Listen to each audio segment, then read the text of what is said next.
Okay, thank you very much. Um, so we have been working in ICRE to try to figure out how we can do more online education. And I'll discuss some of the reasons for it. And I think a lot of the discussion today stems from those efforts. Starting this summer, we're offering all our all our core courses as hybrid courses, decreasing attendance in classes, doing more work online. We also have a grant. Can't hear. Huh? Can't hear me. Can you hear me now? Huh? It's Verizon. Okay, I'll try to speak up. So we also have a grant from AHRQ to provide online teaching to several institutions nationally, and we'll talk about that as well. So we're getting into this area in a reasonably aggressive way, and I thought it would be a good time to step back, look at where online education is going nationally. Also, what are some of the technologies that are coming up that potentially solve some of the problems that are in face-to-face education. So that'll be basically what we'll talk about. So we'll talk a little bit about current state of online education. I will then discuss a little bit about trends that are currently ongoing in use of technology, current experiences, and then some future plans. So the data in this talk is based on generally two reports. One is a survey of colleges, which is a collaborative effort of several organizations, and they're tracking online education. It's an annual survey. Most colleges respond. Response rate is about 57%, representing about 78% of student enrollment. And it's a survey of academic leaders. So one academic leader from an institution is designated to respond to the survey. And so taking that caveat in mind, it is a survey from the leaders of the institution. The second one is a New Media Consortium, which is a nonprofit international organization working with other nonprofits. They are in the area of advancing information technology in education and learning. And so they have annual reports as well. And what they do is they do more of not a survey, but create panels of technology experts that get together and then they brainstorm about what technologies are currently having a major effect on learning and what is the future. So I will be basing my discussion on these two things. And the link below provides the references, the report that I'll be citing. So some definitions. So traditional course has no technology, online technology. Content is delivered in writing or oral.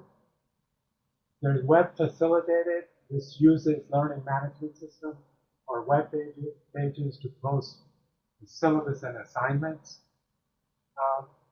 Hybrid or blended education, about 30 to 80% of the content is online. And the difference here is that classroom time is generally reduced. There's online discussion, and there's a lot of work that uses online educational resources. And then finally, totally online courses. The other definition is distance education. in these reports, distance education is equated largely with online education. So content is delivered exclusively via distance education. Students may or may not come to class or classroom. And then there's the MOOCs, massive online, open online courses. It's available over the internet. You don't have to be in a school, be a candidate for a degree. Unlimited participation. You can come and go. No tuition is charged, and there's typically no credit given.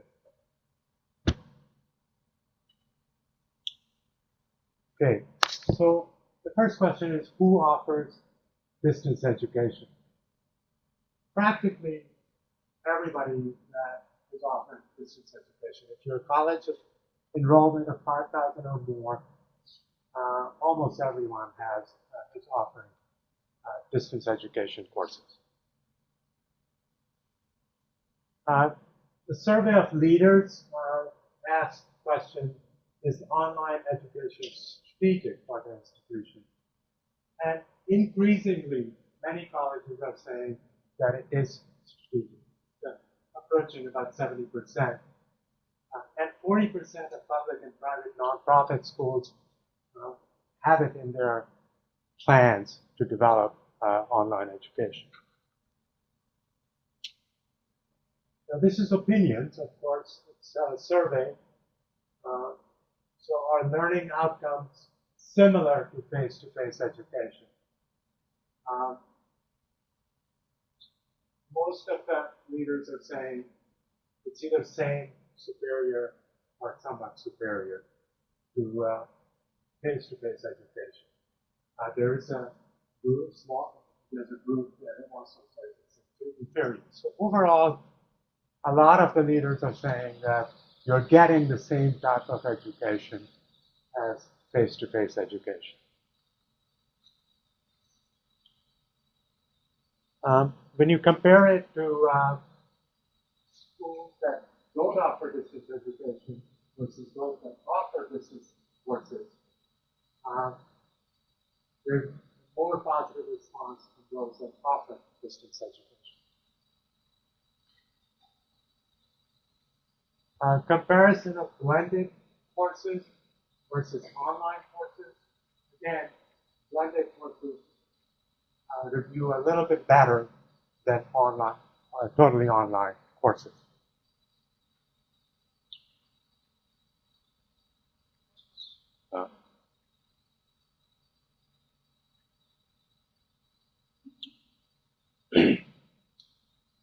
Faculty acceptance. So the success in this area has been that there are a lot of students out there doing online courses, learning online, and it provides a lot of opportunities for people who would otherwise not have those opportunities. Failure is that we have not been able to convince faculty. Faculty generally are very low on accepting the value and legitimacy of online education. And that's the survey of leaders saying that's how their faculty, they think that's how their faculty are viewing online education. Again, looking at schools that offer courses or full programs versus courses only or no offering. Schools that have programs view it much more favorably than they don't have it. Still, the numbers are not high. Only 35%.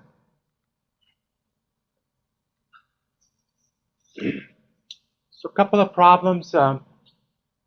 One is the students need more discipline to succeed in online courses. It looks like the leaders feel that there's a need for more discipline to succeed in these courses. Retention has been another problem. About 40-45% feel that it's a greater problem on online courses than face-to-face courses.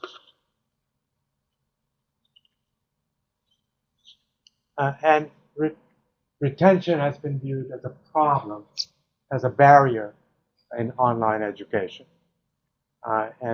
This is what it shows on this slide, that the leaders believe that retention is a major problem in promoting online education.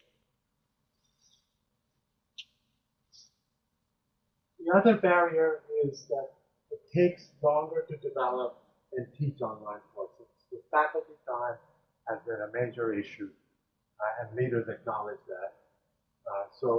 This is, and we have found the same thing in what we have tried to do, that it just takes a lot more time, at least initial effort. That is, developing the courses initially the first couple of years.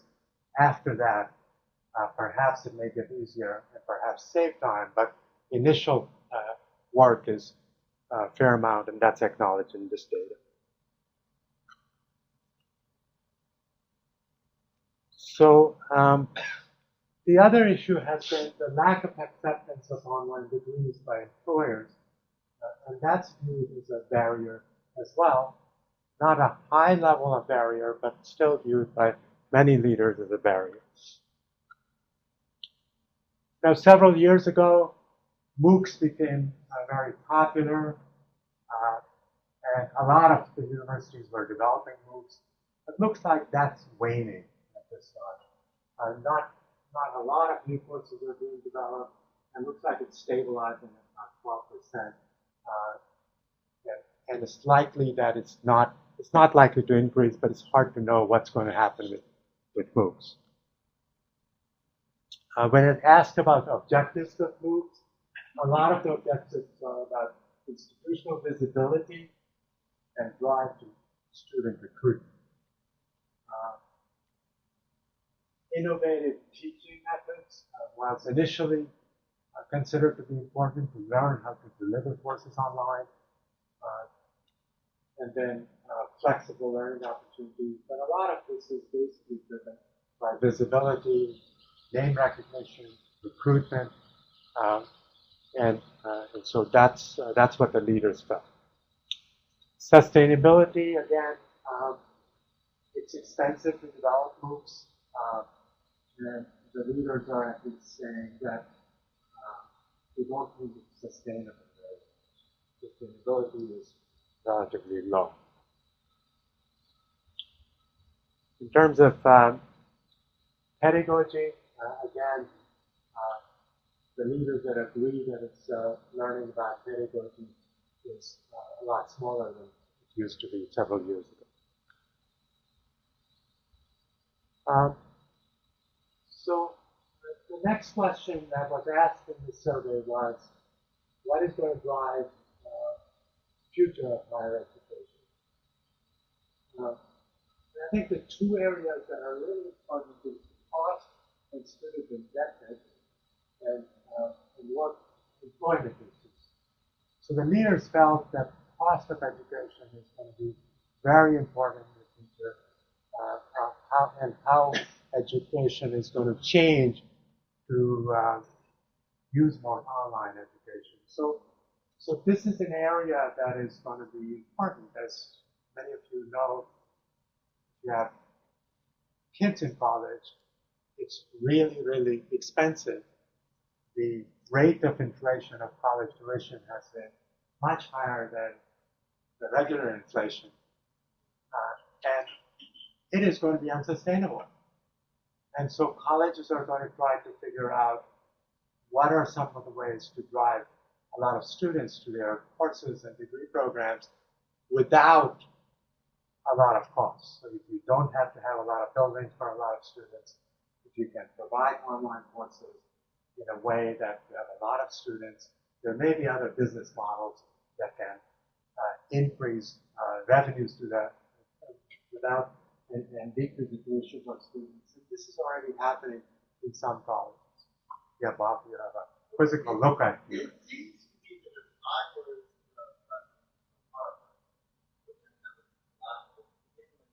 I'd be more than willing to have these as long as I didn't have to increase my tuition. So on the one hand, they want to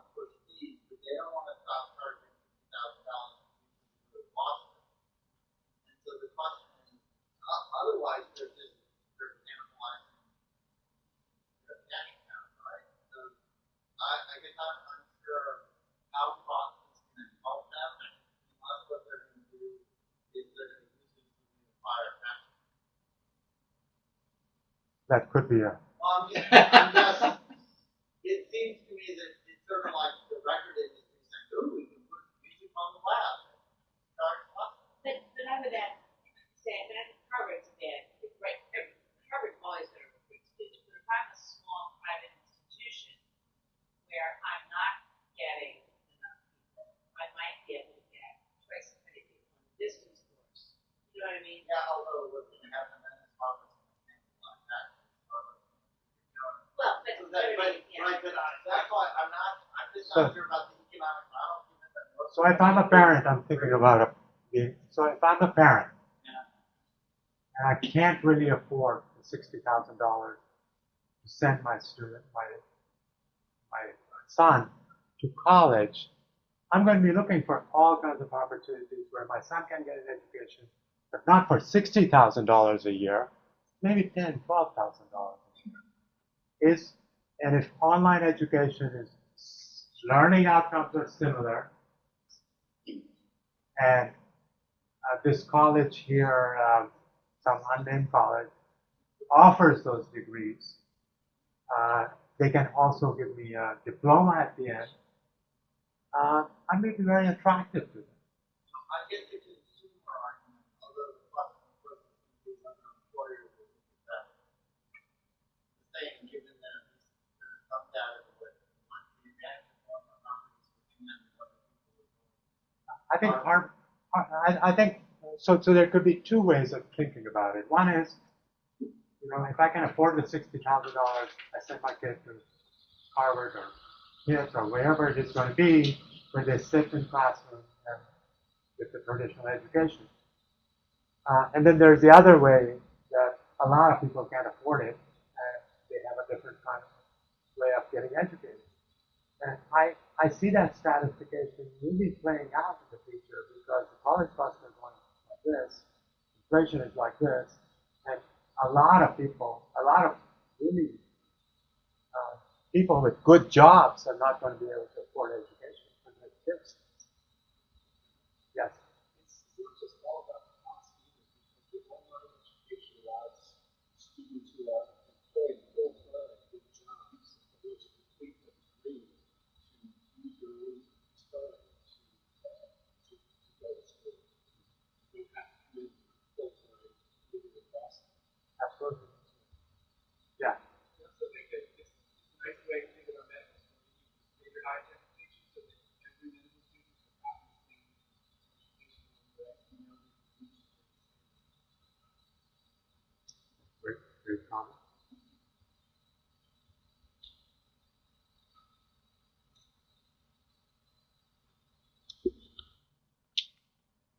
Okay, so just to summarize this part then, majority of academic leaders feel that online education is critical to their institution's long-term strategy. Learning outcomes are viewed in general similar to face-to-face education. Barriers, acceptance by faculty, need for more discipline, additional effort by faculty, and retaining students. Can I ask a question about the MOOCs? My understanding was that when they were out there, there were a lot of people enrolled, and very few people completed the course. Is that The dropout is huge Yeah. in MOOCs. Yeah. So a lot of times, many thousands of people enroll, and then over time, by the end, a lot of people drop out. Even though it's free. Because it's free. Because it's free. Right. Well, we're not talking about But plus, once you get into it, if you feel like it's not high quality or if it's not worth your time, then you're just going to drop out because you don't have the money. The learning outcomes you similar. Is that based on opinion or their actual data? It's opinion. It's leaders' opinions. It's one of the things people alluded to, the face-to-face experience, both relating to teachers, relating to their students. It's hard to be interesting to see whether that's really true. That's probably, I would think, where some resistance from faculty comes from. The data for other sorts of online virtual patients and courses and things like that is difficult. There's the cognitive. We don't know about the effective, and obviously Right. it's like a low. Right? If I pay for a course or take a MOOC, am I then able to go back 2 years from now and still have that and have it updated with no cost? Does it stay MOOCs in are my- free, Right. so you can go sign up again. You don't get a certificate of completion. You don't get to use it for anything. Is that what you're asking? Say I paid for a course, a course at the university. Is it permanently in my computer capability and can I keep having updated education for free? Not at I don't Pitt. know. Not at Pitt. It's Not at Pitt. first semester and it's over. It's done. It's and like a gone. regular course. Yeah. Regarding education in general, part of engaging in education or getting a degree or whatever is to get the education, but a lot of it is a means to an end. People go through college or they go through medical school or whatever so that they can eventually get the job. And the concern is something you said earlier, and it was a survey response that employers may look down upon online type education or degrees. Do you know if there's any data about whether people who graduate from online universities, whether they're the same, more or less successful as people who get traditional degrees regarding getting jobs or how much they get paid, anything like that? I don't know the data. Somebody here, it was the workshop superintendent, somebody had an online master's degree and had to resign.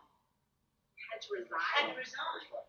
But this one chapter, right? But there are other issues. Well, but that was what was all over the news, that it was online, and yeah, so.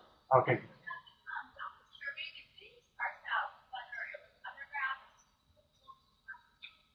No, there was not parsing out of. It was parsed out with respect to public versus private universities. The third category was for-profit college.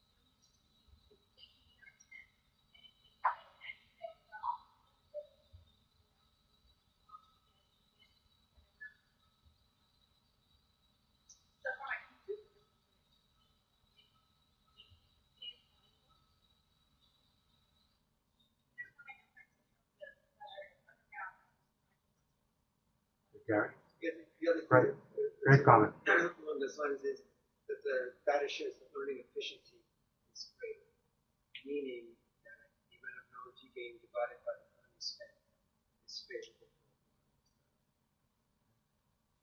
Okay, we have to move on.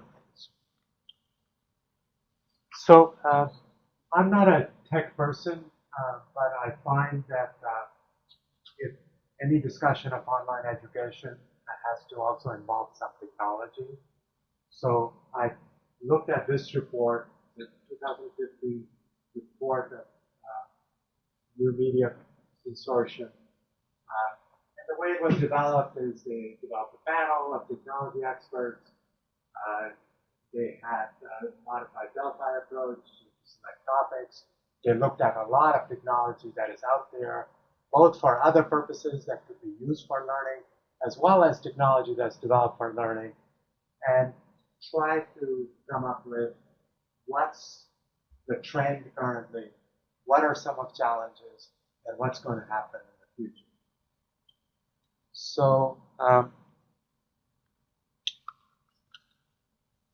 this is what they came up with, and they looked at many areas, and they came up with challenges on this side, trend on the upper right, and then a list of technologies. So let me just go over this a little bit because Um, not because of the technology part as much as just the concepts of what are some of the problems and how technology perhaps can help solve some of these problems. So on the trends is use of blended learning, which I'll talk about in a little bit. Redesigning learning spaces. So if you're going to do blended learning, flexible classrooms, how can you create virtual or actual small group sessions? How can you bring people together to do exercises, discussion groups, and other things? So there's a lot of interest in design of spaces. Measuring learning outcomes, online education, when you do online courses, there's a lot of data that actually can be captured as you're doing work online. How can that be used to measure learning and, more importantly, impact on students' learning as they go through online education? Open educational resources and cross-institutional collaborations are becoming big. We are currently responding to the CPSA renewal application. And these areas are really importantly outlined there. The areas that are outlined are how can we develop open educational resources, work with others, and how we can personalize learning. So it's the concept here is that there are 62 institutions around the country that have CPSAs. They're all developing training programs, which are very similar. Master's courses in clinical research, biostatistics, and many other courses. So what if there's one institution that has just an outstanding online course? Why can't we all then use those, modify it, or use it in a way that is relevant to each institution? But the effort in developing that course is no longer a major effort. So that's the concept here.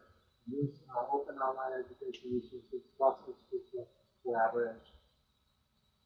The other area is advancing culture of change and innovation. And I see that as related to reward for teaching.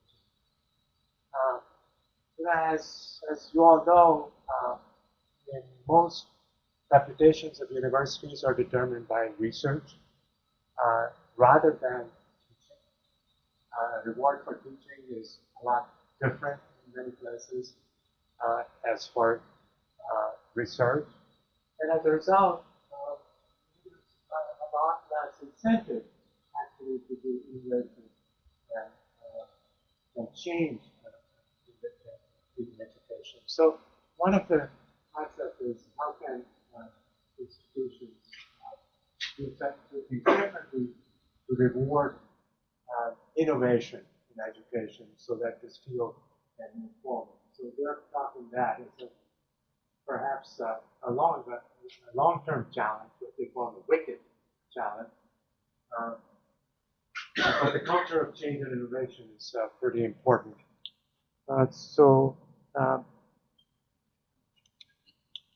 The other area is personalized learning. Now, in the CTSA, in ICRE, we've been actually interested in this because our students are at very high level. Some of them come knowing a lot already. They're very confident in many things, so they need a few things to learn.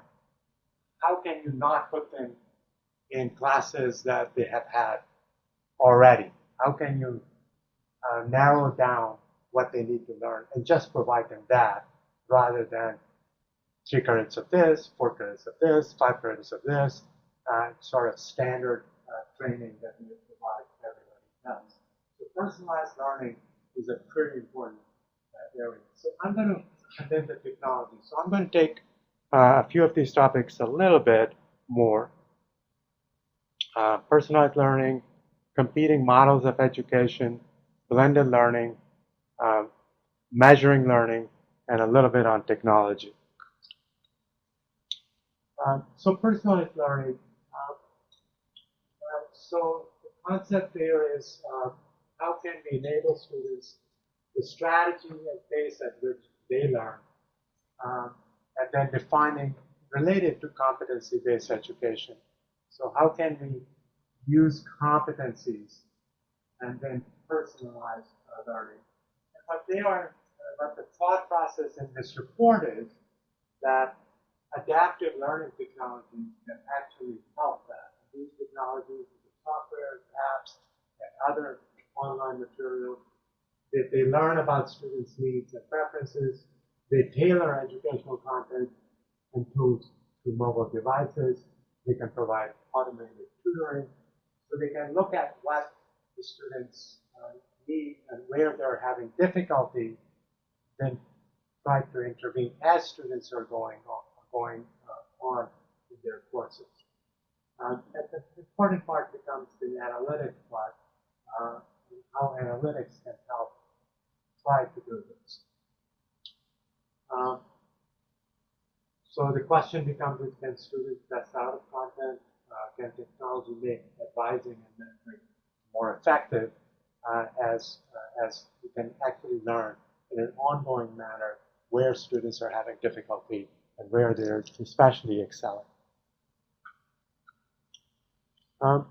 So the other area that I found interesting is the concept of models of education. So the model of education is pretty old, I would say probably centuries old, because it's all about credits. It's how many credits you need to get a master's degree, how many credits you need for a PhD.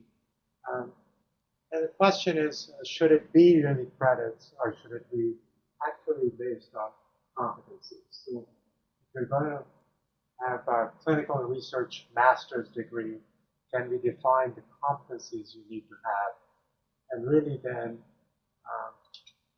use that as the measure of achievement rather than number of credits. And again, in online and hybrid courses, can be tied to competencies, can be self-paced, and students may receive competencies rather than credits. So the question then becomes, is a degree even necessary? So I found this interesting. I think this concept is probably not going to go very far because of a lot of regulatory accreditation issues. It's tied to tradition in many universities. It's probably not going to go very far, but this is an interesting concept that at least was brought up in this report. Blended learning, I think this is becoming very popular now. I think the next couple of years, everybody's going to be doing blended learning, and we are certainly planning on doing the same thing.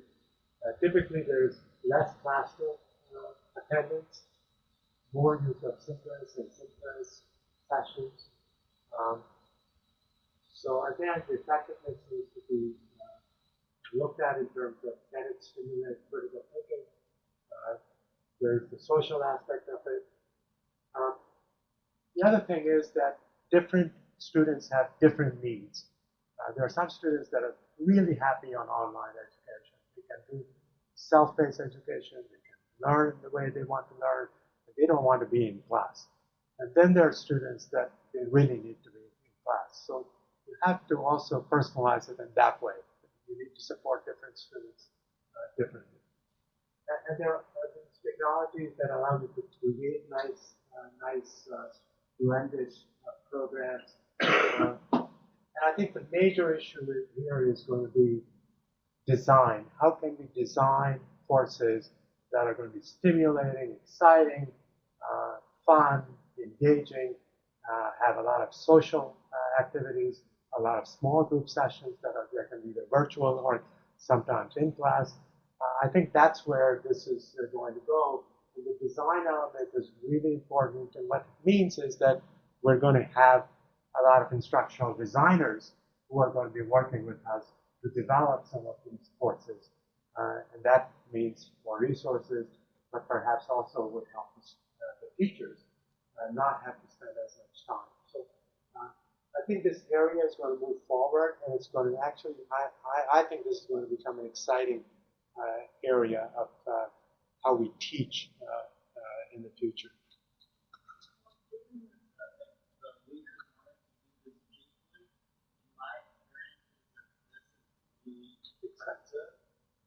How was it? Do you have a sense of how those two things come together? I mean, we did a 4-hour course that cost $20,000.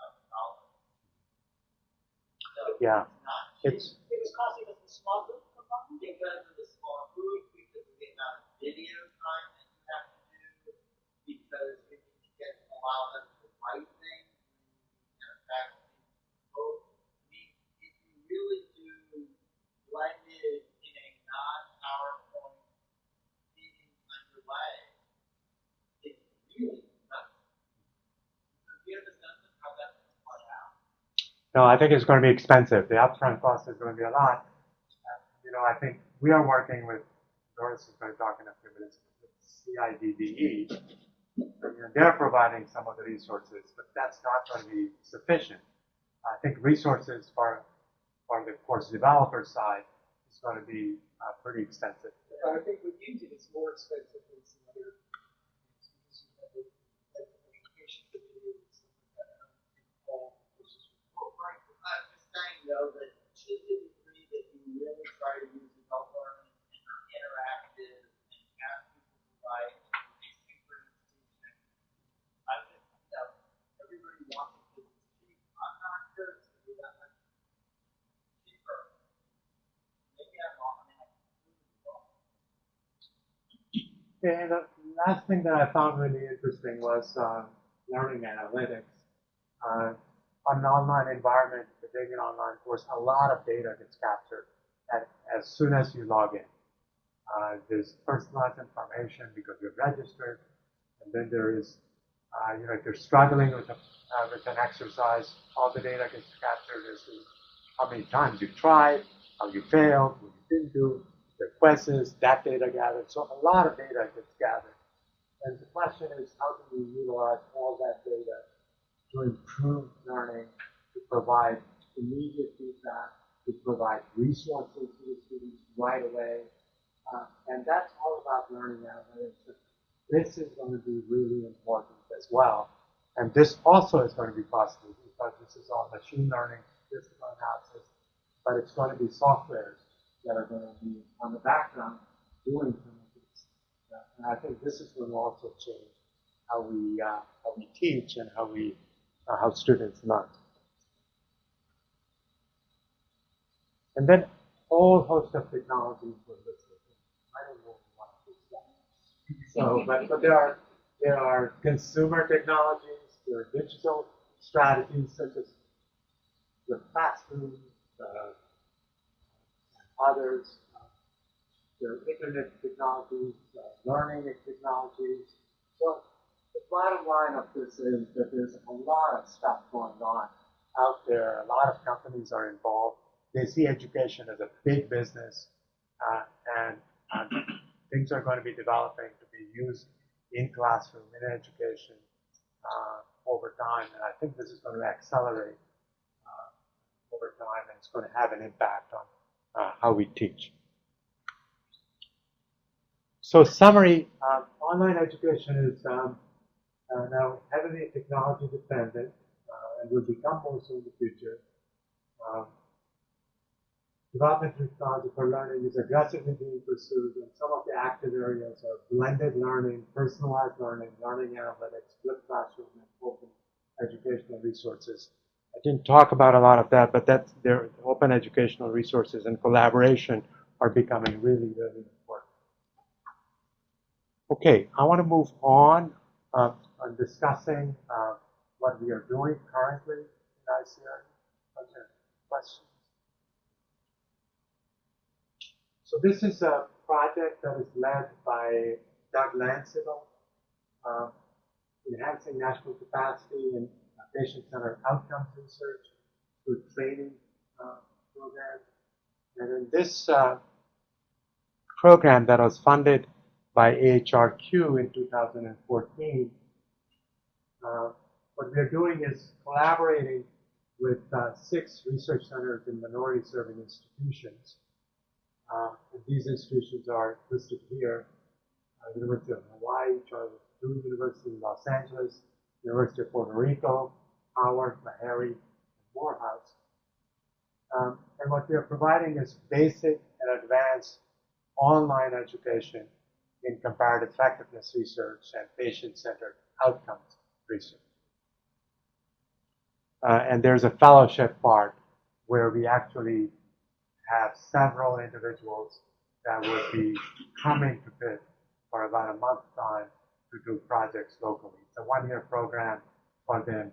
They start a project in their institutions. It's a research project. They come here for a month. They work with faculty here, and they go back and finish up the project, and that's the program.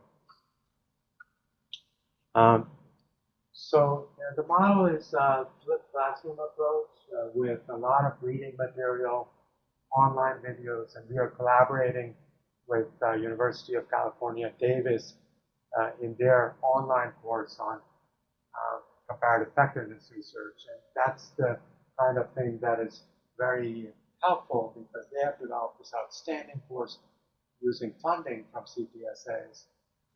And so we are using that, modifying it the way we want to modify it, and using it for these students. So we didn't really have to develop all those modules that are already available online very easily. So there's structured format with specific deadlines and quizzes just to keep people on pace. And then there is actively engaging students through classroom and small group activities in a synchronous fashion. There's a session every week, 2 hours, where students come together. And then there's a project at the end of the class. So students are also working on their own proposal of what they're going to do in comparative effectiveness research. So we are working developing this program. We are working with Hackathon, which is a CMU developed company that provides online education. It's local. We have worked with them. They have a lot of experience in this area. They're using videos and online sessions from UC Davis. And then we also create some additional material when we see that there are gaps. In every session, there are gaps because the course was developed for comparative effectiveness research. Patient-centered outcome research is a little different, so we augment it with what is patient-centered outcome. We have other documents, articles that we provide. There are 16 sections, and they cover main topics in comparative effectiveness research. And this is an example of a session. There are goals on top. There's reporting methodology report. So this is the national report that Kapoor developed. So we are instructing them about it regarding this topic, for example, heterogeneity of treatment effects. There are other readings. There's a CEOC session. There's a quiz that after they've gone through this, they take before the session. And then there's a live session. And there's a question board. CERs. Comparative effectiveness research. And feedback was after that. So what happens if they don't take the quiz before the session? It's okay. Just say okay. And then They're asked why not to take. There are my gentle pressures to make them take the course. You can actually program it so that you cannot. You can program it so that you cannot even click on that live well, session that was until my the quiz is question. done. That was my question. You know, sticking with the discipline required. And then the other question is the online session, the live session, that's real time. Real time. It's synchronous. And it's by like Skype, so you can see faces. It's you can okay. So the first session, which I did, was problematic because it's technology. So, so they didn't all have mics. Okay, so we had to make sure that everybody has a microphone because they were writing it rather than talking. A bunch of people were talking, but someone had to write. So we made sure that they had mics, and then they have access to go to meet that they can actually or similar whatever uses, so you can see their faces. We have 50. Could you see everybody's face? Uh, So could I be looking at my iPhone and doing my email? I'm not sure. I don't know with Avatar. I know with GoToMeeting, you can only see 6 people at a time. So you can get a lot of items. Yeah, when somebody talks, their picture can come up. What you can do on GoToMeeting anyway is you can tell if somebody has like another window that's open and they're not on the GoToMeeting window because it tells you if they're idle or not. So you can see They which could have people. another device. They could have another device you wouldn't know. But not. Can I kind of on them to learn the material and Yeah, but if you're having a synchronous session and you've got 15 people, you can see that 8 of them have another window open and they're not. The GoToMeeting is not their main window. That's a little like having our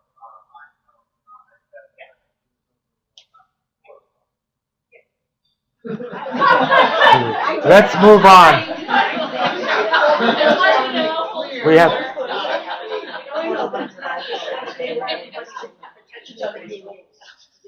So some lessons learned is But in reality, that is no different than a face-to-face session.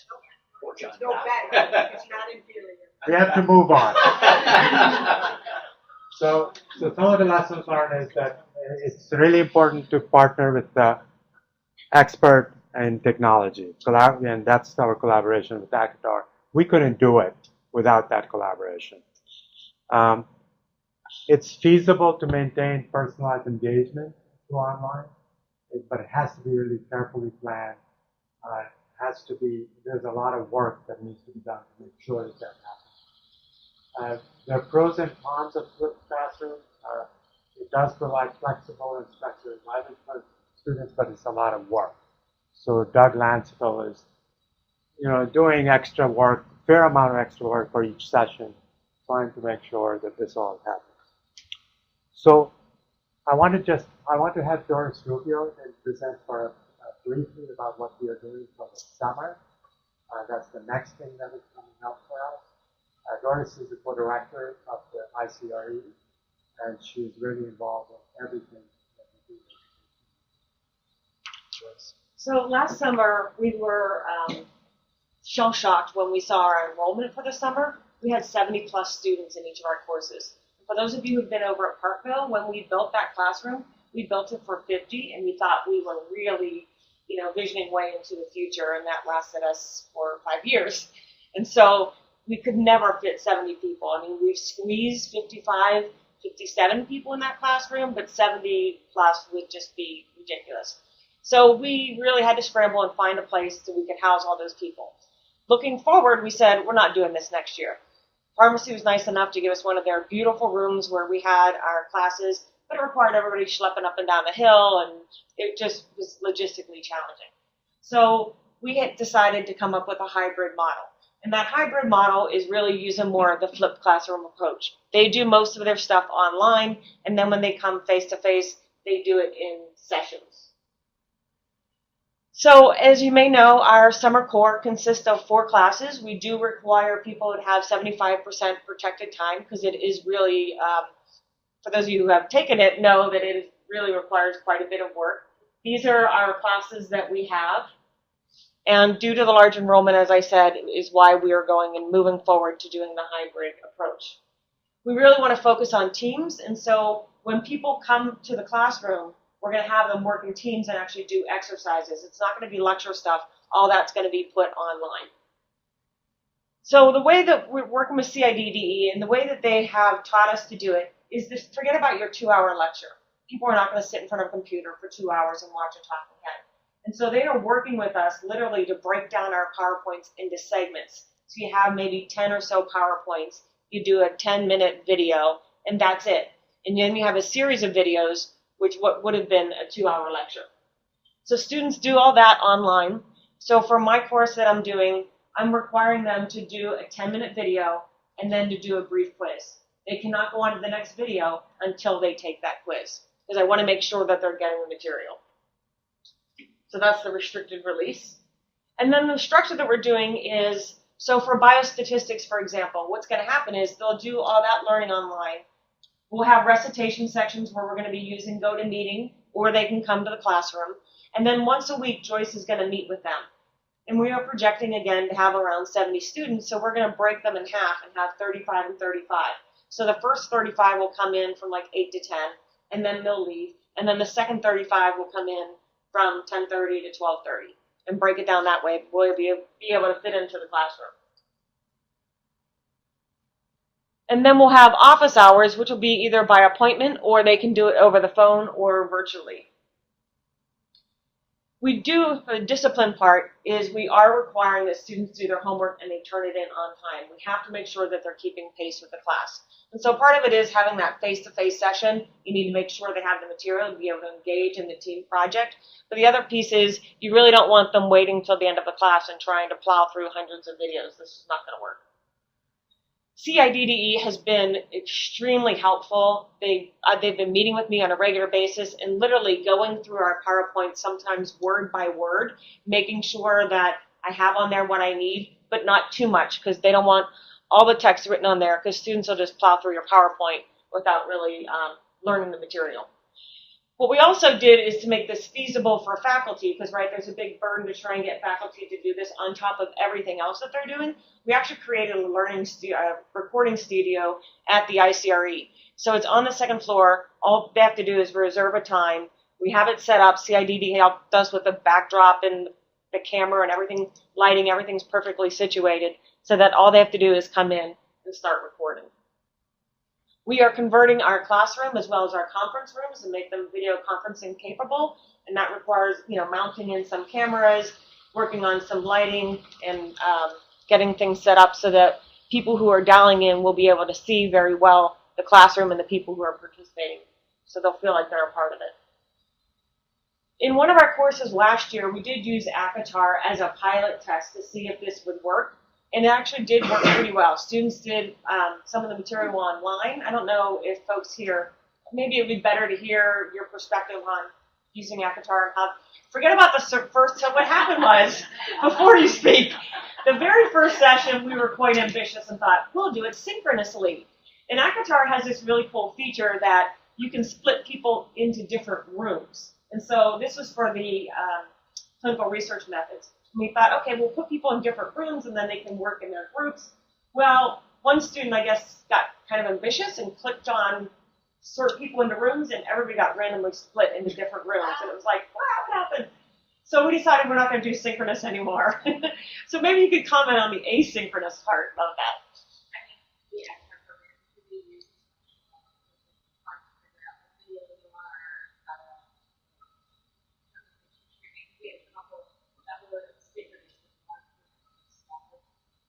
Was a whole flow after that first session about the small group chaos that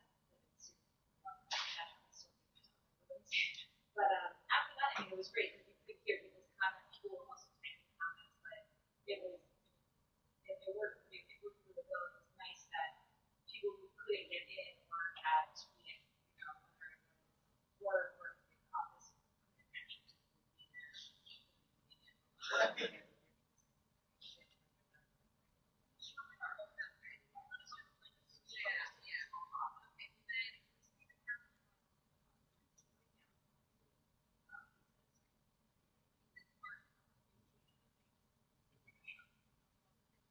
Okay, so what we're also doing is we have some of the professors wanted to get transcripts from their previous lectures, and so we're making transcripts of them so that they feel like they can break their talk down a little bit easier. Because we really wanted to get buy-in from the faculty, because they're the folks that have to do it and spend the time making the lectures. Thank you very much. So just to summarize, I think online education is here to stay and will accelerate. We talked about resources, technology. There are opportunities for new models of education and possibly a lot of educational research that can be done in this area. So